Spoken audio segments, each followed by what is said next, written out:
الكنز في بيتك اوعي ترميه.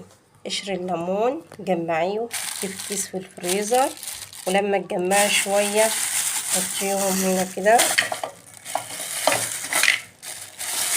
حطيهم في اي حاجه وسويه.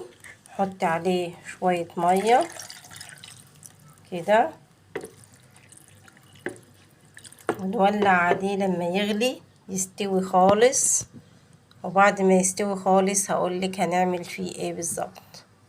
اهو هنولع عليه بقى. تسيبي الليمون لما يستوي خالص كده، شايفه اهو استوى تماما واتهرى خالص اهو. سيبيه لما يستوي وينزل المادة اللي فيه كده.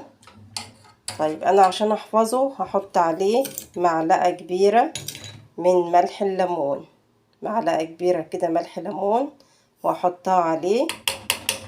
اول ما يغلي بيها كده شوية هقوم طافية عليه، يعني يغلي دقيقة واحدة بس كده، وهطفي عليه. وبعد كده هضربه في الخلاط واقولك بقى هنعمل بيه. خلاص ضربنا اهوت الليمون، حطيت عليه انا ملح الليمون ده كده المادة الحافظة بتاعته. عايزة تسيبيه بره سيبيه، عايزة تحتفظي بيه في التلاجة هتفضيه في البرطمان ده كده اهو. لسه ضربه سخن، وتحطيه في التلاجة. تمام.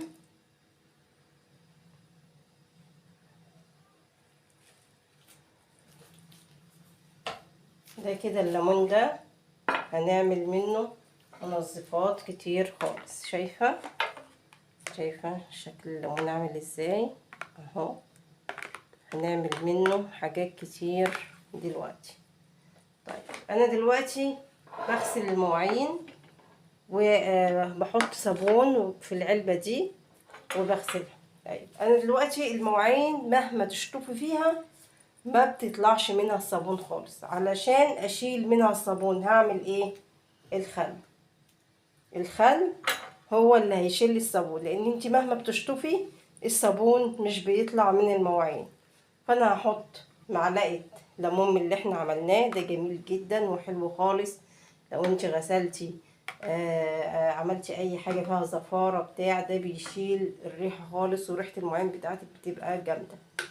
الخل بقى لو انت عايزه تحطي في الجيركن بتاعك عشان نضيف الخل مع الصابون، انت عندك الجيركن بتاعك الصابون بقى اللي انت تحبيه اللي انت بتستعمليه، هتجيبي ازازة الخل وتفضي نص جيركن الصابون ده وتحطي نص ازازة الخل عليه. طيب انا مش عايزة بقى كل ما اجي اغسل المواعين اشيل الجيركن وارج فيه وهنا ياما هنا يابا والحاجات دي، لا ده خلاص كده. انا هحط الخل في العلبة يا اما احطها في ازازة الصابون. احط في العلبة شوية اللي انا بغسل بيها واحط عليها الصابون. تمام. وكده تبقى خلاص. عايزة احط شوية خل تاني هنا حطي، المهم ما تحطيش الليمون هنا في الازازة علشان ما يضايقكيش. حطي عليها شوية الخل وتزوديها مية ويبقى كده الصابون بتاع المواعين تمام. خلاص كده احنا خلصنا المنظف الاول اللي هو صابون المواعين. بقى نعمل منظف للحمام. هاتي بقى كل الازاز الفاضيه عندك وعشان هنعمل منهم احلى شويه منظفات. يبقى احنا كده خلصنا صابون المواعين، حطينا ليمون مع الصابون والخل وهنغسل بيهم كده ان شاء الله. المواعين هتتشطف كويس وهتبقى تمام. هنعمل بقى منظف للحمام. ازازه هنخصصها للحمام. هنحط ايه؟ هتحطي شويه صابون، ونجيب بقى القمع بتاعنا الجامد ده، القمع اللي عندك طلعيه حطي شويه صابون. تمام. وهنحط ايه بقى؟ معلقه كربوناتو، معلقه. عايزه الحمام بقى ايه؟ بيبرق كده. وشويه خل. ايوه الفوران ده احنا محتاجينه اهو. شايفه الفوران اهو. شويه خل كده. طيب وهنزل عليهم بايه تاني؟ ومعلقة من الليمون اللي عملناه اهو، نحط معلقة كمان. يبقى حطينا شوية صابون وملح، شوية صابون وخل وكربوناتو ومعلقة من الليمون. كده الحمام بتاعك هيبقى تمام. وشوية كلور بقى كمان. يا سلام. وتزودي الازازة تكمليها مية، ويبقى كده عملنا منظف للحمام. كده خلصنا المنظف بتاع الحمام. كل ده هتزوديه ميه ومنظف المواعين. ندخل بقى نعمل المنظف بتاع المسح. المسح مش هنحتاج غير غطا ديتول. ديتول من ده، هتحطي غطا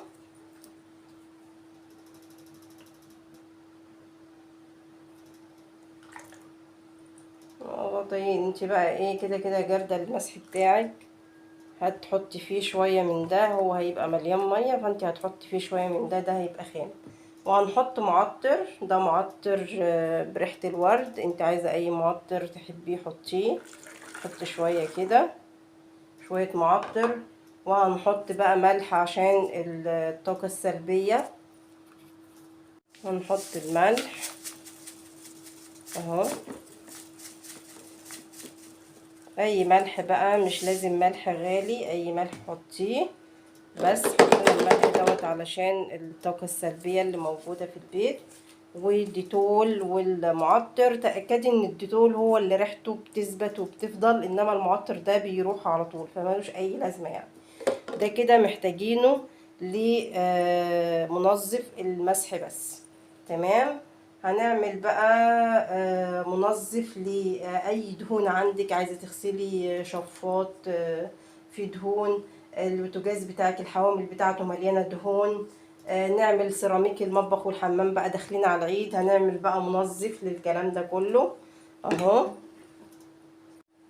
هنعمل بقى المنظف بتاع الدهون، حوامل البوتاجاز، شفاط، نغسل بيه سيراميك المطبخ والحمام اهو. هنحط الاول معلقتين من الليمون اللي اتعمل. الليمون ده، قشر الليمون ده تحفة كده، بيخلي ريحة كل حاجة عندك تحفة. فبلاش ترميه، حوشي شوية في كيس في الفريزر واعمليه. حط شوية حلوين كده، وعليهم بقى معلقة من الكربوناتو، معلقة كبيرة اهي من الكربوناتو.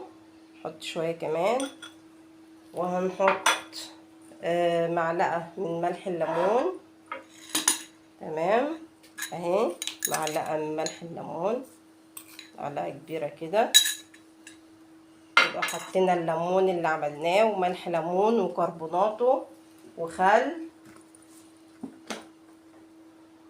شوية خل حلوين. شايفة الفوران؟ احنا محتاجين الفوران ده اهو.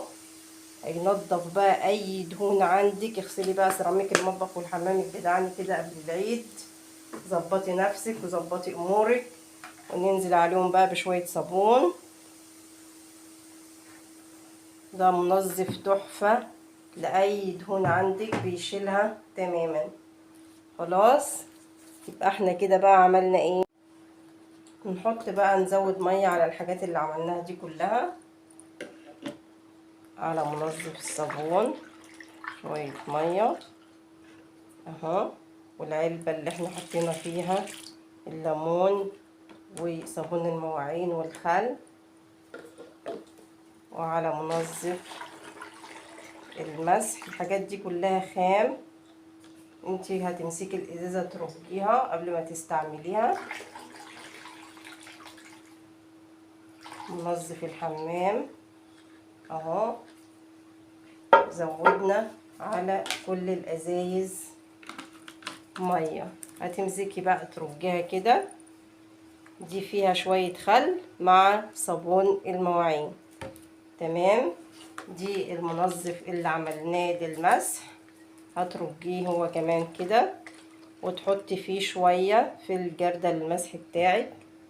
ده منظف الحمام قبل ما تستعمليه.